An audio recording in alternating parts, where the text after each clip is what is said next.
ನಮಸ್ಕಾರ, ನಾನು Chandraprabhu travel with the ಪ್ರಭು ಚಾನಲ್ಗೆ ನಿಮ್ಗೆಲ್ಲ ಸ್ವಾಗತ.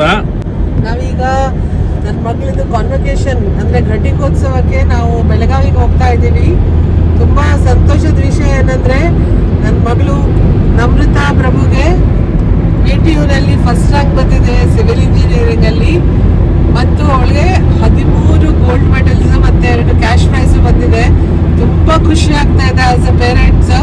ಇವಾಗ ಅವಳನ್ನ ಹಿಂದೆ ಕರ್ಕೊಂಡು ಒಟ್ಟಿಗೆ ಮೆಡಲ್ಸ್ ತಗೊಳ್ಳೋದಕ್ಕೆ ಬೆಳಗಾವಿಗೆ ಹೋಗ್ತಾ ಇದ್ದೀವಿ. ಇವಾಗ ಸದ್ಯಕ್ಕೆ ನಾವು ದಾವಣಗೆರೆಯಿಂದ ಮುಂದೆ ಇದ್ದೇವೆ, ಬೆಳಿಗ್ಗೆನೆ ಹೊರಟಿದ್ದೇವೆ. ನಿನ್ನೆ ಎಲ್ಲ ತುಂಬಾ ಜನರದ್ದು ಫೋನ್ ಎಲ್ಲ ಬಂತು, ಅದರಿಂದಾಗಿ ನಿನ್ನೆ ನಾವು ಮನೆಯಲ್ಲಿ ಮಲಗಬೇಕಾದ್ರೂ ಲೇಟ್ ಆಯಿತು.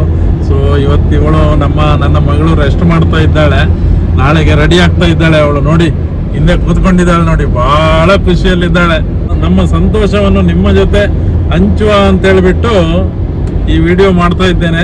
ನನ್ನ ಶ್ರೀಮತಿಯವರಂತೂ ನೆಲದಲ್ಲೇ ಇಲ್ಲ, ನೋಡಿ ನೋಡಿ ಹೆಂಗಾಗಿದೆ ನೋಡಿ ಮುಖ ಎಲ್ಲ. ಹೌದಲ್ವಾ, ಮಕ್ಕಳದ ಅಚೀವ್ಮೆಂಟ್ ನೋಡೋ ಭಾಗ್ಯ ನಮಗ್ ಸಿಗೋದೇ ಒಂದು ಪುಣ್ಯ ನಮ್ದು. ಯಾಕೆಂದ್ರೆ ನನ್ನ ಫ್ಯಾಮಿಲಿಯಲ್ಲಿ ಯಾರು ಇಷ್ಟೊಂದು ಅತ್ಯುನ್ನತ ಶ್ರೇಣಿಗೆ ಹೋಗಿಲ್ಲ, ನನ್ನ ಮಗಳೇ ಫಸ್ಟ್ ಟೈಮ್ ಹೋಗ್ತಾ ಇರೋದು. ಅದಕ್ಕೆ ನನ್ನ ಫ್ಯಾಮಿಲಿಯವರಿಗೂ ಎಲ್ಲರ ಬಹಳ ಖುಷಿಯಾಗಿದೆ, ಎಲ್ಲರೂ ತುಂಬಾ ಖುಷಿಯಲ್ಲಿದ್ದಾರೆ. ನಮ್ಮ ಅವಳು ಸೈಲೆಂಟ್ ಹುಡುಗಿ ಇಷ್ಟೊಂದು ಅಚೀವ್ ಮಾಡ್ತಾಳೆ ಅಂತ ನಾವು ಅನ್ಕೊಂಡೇ ಇರ್ಲಿಲ್ಲ ಅಂತ ಎಲ್ರು ಅದೇ ಹೇಳೋದು ನನಗೆ ಫೋನ್ ಮಾಡಿದಾಗ. ನಮ್ಮ ಸುಮ್ಮನೆ ಸೈಲೆಂಟ್ ಇದ್ಲಲ್ಲ, ಹೆಂಗೆ ಇಷ್ಟೊಂದು ಮಾರ್ಕ್ಸ್ ಅಂತೇಳಿ. ಮಾರ್ಕ್ಸ್ ಅಂತ ಹೇಳಿದ್ರೆ ಅವಳಿಗೆ ಎಲ್ಲಿಯಾದ್ರೂ ಒಂದು ಸೆಮಿಸ್ಟರ್ ಅಲ್ಲಿ 1 ಮಾರ್ಕ್ ಕಡಿಮೆ ಬಂದ್ರೆ ನನ್ನ ಹತ್ರ ಬಂದು ಗಲಾಟೆ ಮಾಡ್ತಾ ಇದ್ಲು. 1 ಮಾರ್ಕ್ ಕಡಿಮೆ ಆಗಿದೆ, ನಂದು 1 ಮಾರ್ಕ್ ಕಡಿಮೆ ಆಗಿದೆ ಅಂತ ಹೇಳ್ಬಿಟ್ಟು. ಹಾಗೆ ಅವಳಿಗೆ ಅಂದ್ರೆ ಓದೋದಂದ್ರೆ ಬಹಳ ಇಷ್ಟ. ಇನ್ನೇನಂದ್ರೆ ಓದಿದ ನಂತರ ಮಾರ್ಕ್ಸ್ ಕೂಡ ಹಂಗೇನೆ ಕಡಿಮೆ ಬಂದ್ರೆ ಟೆನ್ಷನ್ ಮಾಡ್ತಾಳೆ ಅವಳು. ಆತರ ಅವಳದೊಂದು ಹವ್ಯಾಸ. ಅವಳು ಅಂದ್ರೆ ಯಾವಾಗ್ಲೂ ಓದ್ತಾ ಕುತ್ಕೊಳ್ಳೋ ಹುಡುಗಿ ಅಂತೂ ಅಲ್ಲ, ಅದೇ ಎಲ್ರಿಗೂ ಆಶ್ಚರ್ಯ. ಅವಳು ಎಲ್ಲದರಲ್ಲೂ ಇದ್ದಾಳೆ. ಅವಳಿಗೆ ಫಿಲ್ಮ್ ನೋಡ್ಬೇಕು, ಫ್ರೆಂಡ್ಸ್ ಜೊತೆ ಔಟಿಂಗ್ ಹೋಗ್ಬೇಕು, ಜಿಮ್ಗೆ ಹೋಗ್ಬೇಕು, ಎಲ್ಲಾನು ಮಾಡ್ಬೇಕು. ಅದ್ರ ಜೊತೆನಲ್ಲಿ ಓದೋದು ಅಂದ್ರೂ ತುಂಬಾ ಇಷ್ಟ. ಯಾಕವ್ವ ನಮಸ್ಕಾರ ಮಾಡ್ತಾ ಇದೀಯಾ? ಹೇಳು ಏನಾದ್ರು. ಹೇಳು ನೀನ್ ನೋಡ, ಆತರ ನೋಡಿ ಇದೇ ತರ ಅವಳದು ಬುದ್ಧಿ. ಡ್ರೈವಿಂಗ್ ಕೂಡ ಮಾಡ್ತಾಳೆ ಅವಳೆ. ಇನ್ನೊಂದು ಸ್ವಲ್ಪ ದೂರ ನಂತರ ಅವಳಿಗೆ ಕೊಡ್ತೇನೆ ಡ್ರೈವಿಂಗ್ ನಾನು, ಯಾಕಂದ್ರೆ ಬೆಳಗಿಂದ ನಾನೇ ಡ್ರೈವಿಂಗ್ ಮಾಡ್ತಾ ಇದ್ದೇನೆ. ಪಾಪ ನನ್ನ ಮಗಳು ಓದಿ ಸುಸ್ತಾಗಿರ್ತಾಳೆ, ಸ್ವಲ್ಪ ಅವಳಿಗೆ ರೆಸ್ಟ್ ಕೊಡುವ ಅಂತ ಹೇಳ್ಬಿಟ್ಟು ನಾನೇ ಡ್ರೈವಿಂಗ್ ಮಾಡ್ತಾ ಇದ್ದೇನೆ. ಹೇಳಮ್ಮ, ನಿಂದ ಅಭಿಪ್ರಾಯ ಹೇಳು. ಗೋಲ್ಡ್ ಮೆಡಲ್ ಬಂದ ಮೇಲೆ ಏನಾಯ್ತು ನಿನಗೆ? ಯಾವ ತರ ಖುಷಿ ಆಯ್ತು ಹೇಳು ಸ್ವಲ್ಪ. ತುಂಬಾನೇ ಖುಷಿ ಆಯ್ತು. ಅಷ್ಟೇನಾ? ತುಂಬಾನೇ ಖುಷಿ ಆಯ್ತಾ? ಗೋಲ್ಡ್ ಮೆಡಲ್ ನಿನ್ಗೆ ಬಂತಲ್ಲ, ಆದ್ರೆ ನಿನಗೆ ಸಿವಿಲ್ ಇಂಜಿನಿಯರಿಂಗ್ ತಕೊಂಡು ಓದ್ಬೇಕಂತ ಇನ್ಸ್ಪಿರೇಷನ್ ಹೆಂಗ್ ಬಂತು ಹೇಳು? ಸೊ ನಮ್ಮ ಅಪ್ಪ ಅವರು ಸಿವಿಲ್ ಇಂಜಿನಿಯರ್, ಅದಕ್ಕೆ I've been seeing him doing contracts for a long time. ಚಿಕ್ಕಂದಿಂದ ನೋಡ್ತಾ ಇದೀಯಾ, ಅದೇ ನಿಮ್ಗೆ ಇನ್ಸ್ಪಿರೇಷನ್ ಅನ್ಸುತ್ತೆ ಅಲ್ವಾ? ಹೌದು. ಅವಳಿಗೆ ಇನ್ಸ್ಪಿರೇಷನ್ ಹೆಂಗೆ ಬಂತಂತ ನನಗೆ ಗೊತ್ತಾಗಿದೆ. ಒಂದು, ಅಲ್ಲಿ ಮರಳಿನ ರಾಶಿಯಲ್ಲಿ ಹೋಗಿ ಆಟ ಆಡ್ಲಿಕ್ಕೆ ಆಗ್ತಾ ಇತ್ತು ಅವಳಿಗೆ ನಾನು ಕಾಂಟ್ರಾಕ್ಟ್ ಮಾಡುವಾಗ.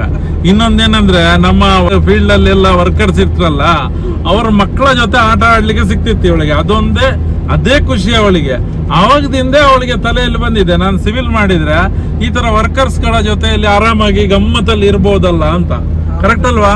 ಅದು ಕರೆಕ್ಟ್.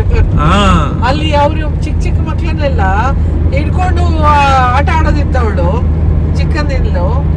ಅದು ಅಂದ್ರೆ ಬೇರೆ ಅಂದ್ರೆ ನಮ್ಮ ಚಿಕ್ಕ ಮಕ್ಳನ್ನ ಅವ್ರಿಗೆ ಕೊಡೋದಿಲ್ಲ ಅಲ್ವಾ ಅಷ್ಟೊಂದಿದು ಆಟ ಆಡೋದಿಕ್ಕೆ. ಅವರಾದ್ರೆ ಕೊಡ್ತಾರೆ. ಅದೇ ಮತ್ತೆ ಏನಂದ್ರೆ ಅವರಲ್ಲಿ ಶೆಡ್ ಅಲ್ಲಿ ಇರ್ತಾರೆ, ಅಲ್ಲಿ ಅವ್ರದ್ದು ಸಾಂಬಾರು, ರಸಮು, ಅನ್ನ ಎಲ್ಲ ಇರ್ತಲ್ಲ, ಅದನ್ನು ತಿಂತಾ ಇದ್ಲು ಅವಳು. ನಮ್ಮ ಹತ್ರ ಕೆಲಸ ಮಾಡುವಾಗ ಗೋವಿಂದ ಸ್ವಾಮಿ ಮತ್ತೆ ನಂಜಮ್ಮ ಅಂತೇಳಿ ಇಬ್ರು ವರ್ಕರ್ಸ್ ಇದ್ರು. ಅವ್ರಂದ್ರೆ ತುಂಬಾ ವರ್ಷದಿಂದ ನಮ್ಮ ಹತ್ರ ಕೆಲಸ ಮಾಡ್ತಿದ್ರು. ಅಂದ್ರೆ ಒಂದು ಒಳ್ಳೆ ರಿಲೇಷನ್, ನಮ್ಮ ಮನೆಯವ್ರ ತರನೇ ಇದ್ರು ಅವರೆಲ್ಲ. ಅಲ್ಲಿ ಇವಳು ಹೋಗ್ಬಿಟ್ಟು ಕೂತ್ಕೊಳ್ತಾ ಇದ್ಲು, ಮತ್ತೆ ಆ ವರ್ಕರ್ಸ್ ಅವರ ಮಕ್ಕಳ ಜೊತೆಯಲ್ಲಿ ಆಟ ಆಡ್ತಾ ಇದ್ಲು. ಅದೇ ಇವತ್ತು ನೋಡಿ, ಅದರಿಂದಾಗಿ ಅವಳು ಸಿವಿಲ್ ಇಂಜಿನಿಯರ್ ಆಗಿ ಇವತ್ತು 13 ಗೋಲ್ಡ್ ಮೆಡಲ್ ತಗೊಳ್ಲಿಕ್ಕೆ ಆಯ್ತು. ಅಂದ್ರೆ ನನ್ಗೆ ಆ ತರ ಕಾಣ್ತಾ ಇದೆ. ಎಲ್ಲಾನು ಒಂಥರ ಇನ್ಸ್ಪಿರೇಷನ್, ಒಂದೊಂದ್ ಕಡೆಯಿಂದ ಒಂದೊಂದ್ ತರ ಬಂದಿದೆ. ನಿಮ್ಮನ್ನ ನೋಡ್ತಾನು ಅದು ಬಂದಿದೆ, ಮತ್ತೆ ನೆಕ್ಸ್ಟ್ ಏನು ನಿಂದು ಈಗ ಎಜುಕೇಶನ್ ನೆಕ್ಸ್ಟ್ ಜಾಬ್ ಏನ್ ನಿಂದು ಪ್ಲಾನ್? ನನ್ಗೆ ಆಕ್ಚುಲಿ ಇದರ್ MTech ಆರ್ MBA ಮಾಡ್ಬೇಕಂತಿದೆ. ಇವಾಗ ಯೋಚನೆ ಮಾಡ್ತಾ ಇದ್ದೀನಿ ಏನ್ ಮಾಡ್ಬೇಕಂತ. MTech ಮಾಡೋದಿದ್ರೆ ಯಾವ ಸಬ್ಜೆಕ್ಟ್ ತಗೊಳ್ಳೋದು ಅಂತ ನೋಡಿ ಮಾಡ್ತಾ ಇದೀಯಾ? Structural. Very good subject. Okay, ಇನ್ನೊಂದು ಕೇಳಬೇಕಿತ್ತು ನನಗೆ ನಿನ್ನ ಹತ್ರ. ಈಗ ಆಕ್ಸ್ಫರ್ಡ್ ಕಾಲೇಜ್ ಆಫ್ ಇಂಜಿನಿಯರಿಂಗ್ ಅಲ್ಲಿ ಮಾಡಿದೆಲ್ಲ ನೀನು, ಆ ಕಾಲೇಜಿನ ಬಗ್ಗೆ ನಿನ್ನ ಅಭಿಪ್ರಾಯ ಒಂದ್ ಸ್ವಲ್ಪ ನನ್ನ ಫ್ರೆಂಡ್ಸಿಗೆಲ್ಲ ಹೇಳಿ ನೋಡುವ. ಕಾಲೇಜ್ ತುಂಬಾನೇ ಚೆನ್ನಾಗಿದೆ. ಫ್ಯಾಕಲ್ಟಿ ಎಲ್ಲ ತುಂಬಾನೇ ಹೆಲ್ಪ್ಫುಲ್ ಆಗಿದ್ದಾರೆ.